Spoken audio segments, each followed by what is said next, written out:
Hey guys, welcome back to my channel. Sunday special में आपका स्वागत है। आज आप सुनेंगे एक बहुत ही प्यारी सी कहानी जिसका नाम है एक कप चाय। जी हाँ, एक कप चाय जो सांची और शिवम को एक दूसरे के करीब ले आती है। आइए सुनते हैं। सांची को चाय पीने का बहुत शौक था। एक कप चाय के बिना उसकी सुबह नहीं होती थी। शादी के 2 साल बाद ही उसका तलाक हो गया। तलाक होने के बाद सबसे दूर वो बेंगलोर रहने लगी और वहीं रहकर नौकरी करने लगी। ऑफिस से घर आने के बाद सांची का बस एक ही काम होता था, एक कप चाय पीना, वो भी अपने बालकनी में आकर। हर घूंट के साथ वो अपने गुजरे हुए वक्त की खूबसूरत यादों को याद किया करती थी। कहने को उसके फ्लैट में सिर्फ वो, चाय और बहुत सी अनकही यादें रहते थे। सांची को किसी से मिलना जुलना पसंद नहीं था, ना ही वो अपार्टमेंट की बाकी औरतों की तरह किटी पार्टी में जाती थी। वो अपने फ्लैट से बस ऑफिस जाने के लिए बाहर निकलती थी।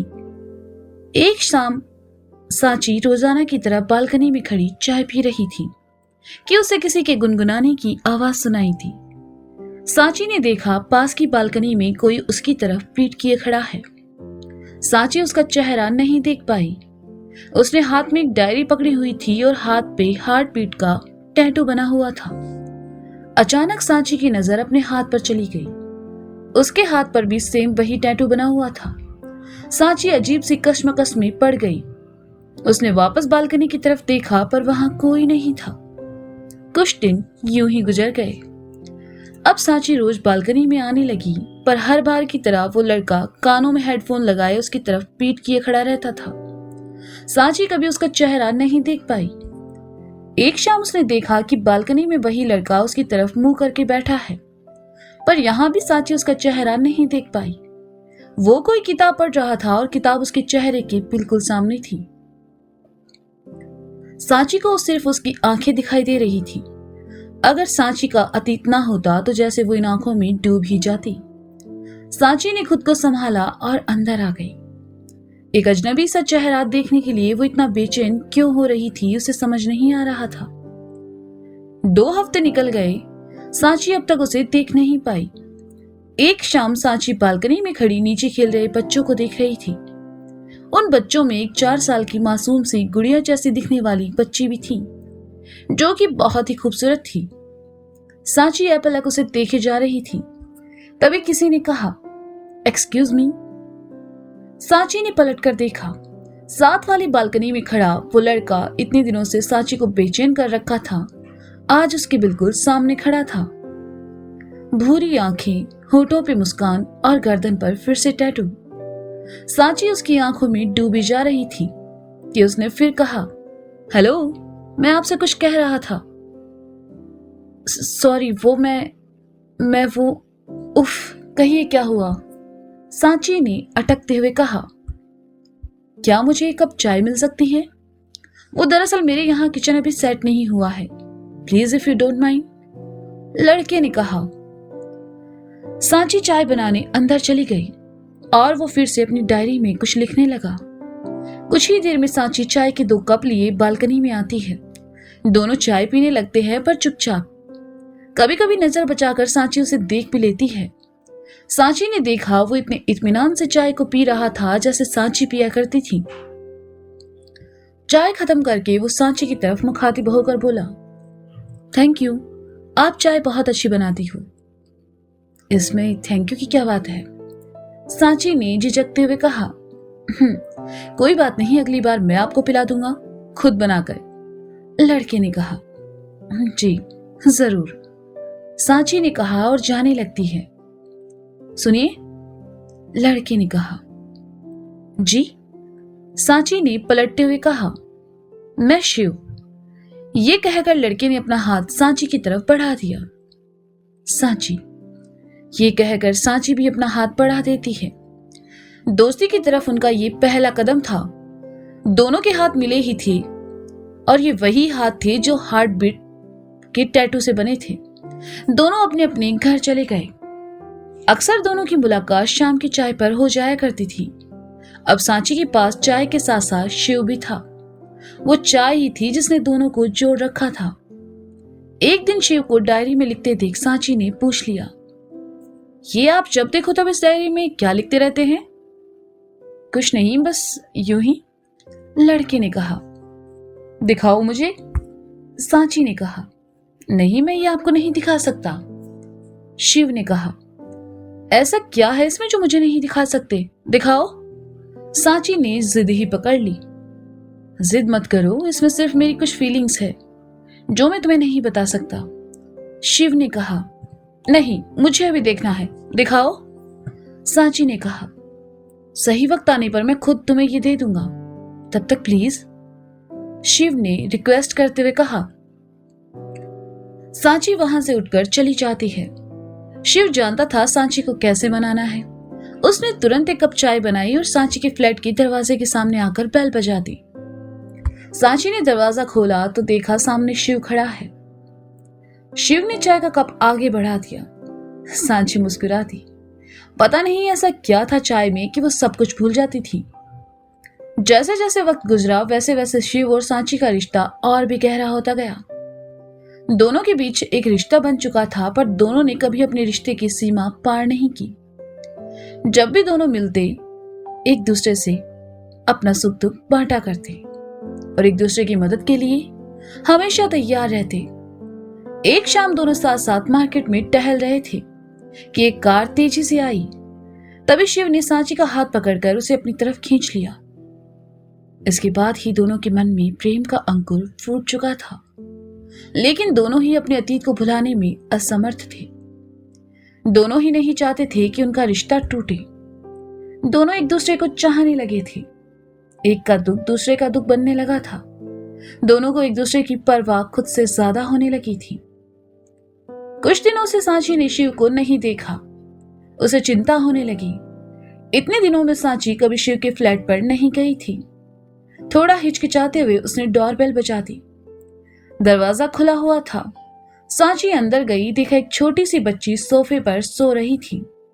सांची ने पास रखी चादर उसे उड़ा दी और शिव के कमरे में गई, देखा शिव बिस्तर पर लेटा हुआ था। सांची ने पास जाकर शिव को छुआ।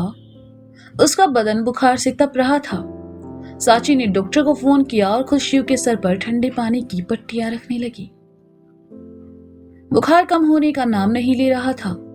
कुछ देर बाद डॉक्टर ने आकर शिव के लिए दवाइयां लिख दी और उसे आराम करने को कहा। डॉक्टर चला जाता है। सांची शिव को कंबल उठाकर रूम से बाहर आती है। सारा घर अस्त व्यस्त देखकर सांची खुद ही घर की साफ सफाई में लग गई। शिव के लिए खाना बनाकर रखा और अपने लिए चाय बनाकर बाहर बालकनी में आकर बैठ गई। सांची चाय पी ही रही थी कि उसकी नजर सामने रखी डायरी पर चली गई। सांची ने उसे उठा लिया और सोचने लगी, इसे पढ़ूं या नहीं। कुछ सोचकर उसने डायरी खोली। पहले पन्ने पर लिखा था, कुशन कहीं पाते। सांची को डायरी पढ़ने की जिज्ञासा होने लगी और उसने पेज पलट दिया। आज बेंगलुरु में मेरा पहला दिन है। उसके जाने के बाद कुछ अच्छा नहीं लगता, पर जिंदगी रुक भी तो नहीं सकती। जैसे ही अपार्टमेंट में दाखिल हुआ, मुझे वो दिखी। मुझे अपनी आंखों पर यकीन नहीं हुआ। ऐसा कैसे हो सकता है? वो बिल्कुल सीमा की तरह लग रही थी। वही आंखें, वही चेहरा, वही होंठ। खुद को संभालना और समझाना मुश्किल हो रहा है। एक जैसे दिखने वाले दो लोग कैसे हो सकते हैं? उसे भूल भी नहीं पाया और फिर से किस्मत मेरे सामने खड़ी है। Page number 2। इसे किस्मत कहूं या इत्तेफाक? उसकी बालकनी मेरी बालकनी से जुड़ी है। जिससे दूर जाना चाहता हूं, किस्मत फिर उसे मेरे पास ला रही है। Page number 3। कुछ दिनों से वो मुझे बेचैन नजर आ रही है। उसकी नजर हर वक्त मेरी बालकनी पर टिकी रहती है। उसकी आंखें जब देखता हूं तो लगता है जैसे उसकी उदास आंखें हर वक्त कुछ ढूंढती रहती है। Page number 4। आज 2 हफ्ते बाद उससे बात की है। सांची नाम है उसका। जितनी खूबसूरत वो खुद है, उतना ही खूबसूरत नाम है उसका। चाय बहुत अच्छी बनाती है वो, पर उसकी एक चीज ने मुझे बेचैन कर दिया। उसके हाथ पे बना वो हार्ट बीट का टैटू, जो कि मेरे हाथ पर भी है। क्यों उसकी हर चीज मुझे खुद से जुड़े होने का एहसास दिलाती है? मैं कुछ समझ नहीं पा रहा हूं। Page number 5। वो बहुत अच्छी है। एक अनजाना रिश्ता बन चुका है हमारे बीच, जिसे सब दोस्ती कहते हैं। हाँ, वो मेरी बहुत अच्छी दोस्त है, जिससे मैं अपनी कोई भी बात शेयर कर सकता हूँ, जिसे मैं कभी खोना नहीं चाहता। बस थोड़ी जिद्दी है पर दिल की बहुत साफ है। और हाँ, उसे मनाने के लिए एक कप चाय काफी है। पागल, इतना कौन प्यार करता है चाय से। सांची ने पढ़ा तो मुस्कुराने लगती है और फिर पन्ना पलट देती है। Page number 6। समझ नहीं आ रहा हंसूं या रोऊं। आज सांची का अतीत मालूम हुआ, उससे नहीं किसी और से, और उससे वो सब पूछने की हिम्मत मुझ में नहीं है। कैसे वो अपना दर्द छुपाकर सबके सामने मेरे सामने खुश रहने का नाटक करती है। मैं दोस्त होकर भी उसका दर्द नहीं जान पाया। Page number 7। आज उसे बालकनी में छुपकर रोते हुए देखा। रोती हुई लड़कियों से दूर रहता हूं, पर जब वो रोती है तो मुझे बहुत दर्द होता है, गुस्सा आता है, खुद को लाचार महसूस करता हूं क्योंकि मैं उसके आंसू नहीं पहुंच सकता। Page number 8। मुझे प्यार हो गया है उससे। जरूरी नहीं प्यार सिर्फ एक बार हो, पर मैं कह नहीं सकता।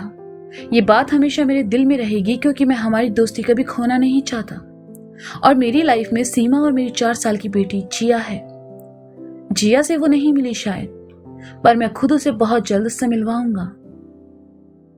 उसे जिया की जरूरत है और जिया को उसकी। सांची ने एक गहरी सांस ली और पढ़ना जारी रखा। Page number 9। जानता हूं वो भी मुझसे प्यार करती है, पर वो भी कभी कहेगी नहीं। वो जिस अतीत में जी रही है, जो गलतियां उसने की ही नहीं, उसकी सजा वो खुद को दे रही है। मैं उसे इस दलदल से बाहर निकालना चाहता हूं, पर वो नहीं कहेगी। वो नहीं कहेगी कि वो मुझे चाहती है, मुझसे प्यार करती है, मेरे साथ रहना चाहती है। लेकिन मैं खुद को ये कैसे समझाऊं कि मैं उससे प्यार करता हूं। सांची डायरी बंद कर देती है और एक गहरी सांस लेती है। वो महसूस करती है कि उसका गला सूख रहा है। पानी पीती है। उसकी नजर सोफे पर लेटी जिया पर जाती है। सांची खड़ी होती है और जिया के सिर पर किस करती है। सांची डायरी उठाकर शिव के रूम की तरफ चली जाती है। हाँ, मैं शिव से प्यार करती हूँ, लेकिन मैं उससे कभी कहूंगी नहीं। शिव और सीमा की जिंदगी मैं बर्बाद नहीं कर सकती। सांची ये सोचकर शिव के रूम में जाती है। सांची, तुम कब आई? सॉरी, वो मैं कुछ दिनों से बीमार था, तुमसे मिल नहीं पाया। आओ बैठो। शिव ने सांची को देखा तो उठते हुए कहा, शिव, तुम्हें बुखार है, तुम आराम करो। मैंने तुम्हारे लिए खाना बनाकर किचन में रख दिया है, और ये तुम्हारी डायरी बाहर बालकनी में पड़ी थी। कहकर सांची जाने लगती है। सांची, तुमने मुझे बताया क्यों नहीं तुम यहां थी? शिव ने बेचैन होते हुए कहा, तुमने भी तो मुझे नहीं बताया कि तुम मुझसे प्यार करते हो। कहते हो मेरे दोस्त हो, फिर मुझसे ये सब क्यों छुपाया? जिया से दूर क्यों रखा? सांची ने दर्द भरे स्वर में कहा, सांची, मैं तुमसे प्यार करता हूं, ये सच है, पर जरूरी तो नहीं है ना कि तुम्हें भी मुझसे प्यार हो। शिव ने कहा, चलती हूं, अपना ख्याल रखना। कहकर सांची जाने लगी। सांची, मुझे तुम्हारी और जिया की जरूरत है। शिव ने दर्द भरे स्वर में कहा, और सीमा का क्या? अपनी खुशी के लिए उसकी जिंदगी खराब कर दूं? ये मुझसे नहीं होगा। सांची ने हैरानी से कहा। शिव बिना कुछ कहे सांची का हाथ पकड़कर पास वाले रूम में ले गया, जहां रूम की एक दीवार पर एक बड़ी सी तस्वीर लगी थी, जो दिखने में बिल्कुल सांची जैसी थी। सीमा, मेरी पत्नी, जो कि अब इस दुनिया में नहीं है। सीमा को कैंसर था, लास्ट स्टेज। मैं उसे बचा नहीं पाया। जिया हमारी इकलौती बेटी है। उसके जाने के बाद जिया ही मेरा सब कुछ है। जब पहली बार तुम्हें देखा तब मुझे लगा कि सीमा खड़ी है। जिया को अभी भी नहीं पता कि सीमा इस दुनिया में नहीं है। जिया को तुम्हारी जरूरत है सांची। मैं तुम्हें फोर्स नहीं करना चाहता, तुम्हें खुद ये फैसला लेना है। जिस तरह मुझे तुम्हारी जरूरत है, तुम्हें भी मेरी जरूरत है सांची। मैं तुम्हें दुनिया की सारी खुशियां भले ना दे पाऊं, पर तुम्हारी आंखों में कभी आंसू नहीं आने दूंगा। अकेली जिंदगी नहीं जी जाती, और कब तक तुम खुद को इस तरह सजा दोगी? कहकर शिव रूम से बाहर चला जाता है। सांची उस तस्वीर को देखती रहती है। कुछ देर बाद शिव रूम में आता है और चाय का कप लिए हुए सांची की तरफ बढ़ाकर कहता है, चाय। सांची सिर्फ हाँ में हाथ हिला देती है। चाय पीते हुए सांची की नजर बाहर जाती है। सामने जिया बैठी खेल रही होती है। उधर खेलने में गुम जिया बिल्कुल सांची की तरह नजर आ रही थी। सांची के चेहरे पर मुस्कान आ जाती है, लेकिन आंखों में आंसू। उसे वहां मौजूद हर चीज खुद से जुड़ी हुई नजर आ रही थी। सीमा, जिया, चाय और शिव भी। शिव सांची का हाथ अपने हाथों में ले लेता है। प्लीज प्लीज ऐसा मत करो, प्लीज हाँ कह दो। कहते हुए शिव की आंखों में आंसू आ जाते हैं। सांची शिव का हाथ कसकर पकड़ लेती है और उसकी आंखों से आंसू बहने लगते हैं। सांची अपने आंसुओं को पोंछती है और मुस्कुराते हुए कहती है, सोच लो, जिंदगी भर चाय बनाकर पिलानी पड़ेगी मुझे। मंजूर है। शिव रोते हुए हंस पड़ता है। शिव सांची को गले लगा लेता है और जिया आकर उन दोनों के पैरों से लिपट जाती है। तो दोस्तों, ये थी शिव और सांची की कहानी। जैसे एक कप चाय ने इन दोनों के रिश्ते में खुशियां भर दी, वैसे ही कभी कभी एक छोटी सी चीज हमें जिंदगी जीना सिखा देती है। तो मिलते हैं अगले संडे फिर एक नई कहानी के साथ। तब तक के लिए शुक्रिया। Bye bye. अपना ख्याल रखिए और हाँ, सुनते रहें कहानियां और साथ में पीते रहें चाय, क्योंकि चाय इंपॉर्टेंट है बाबू।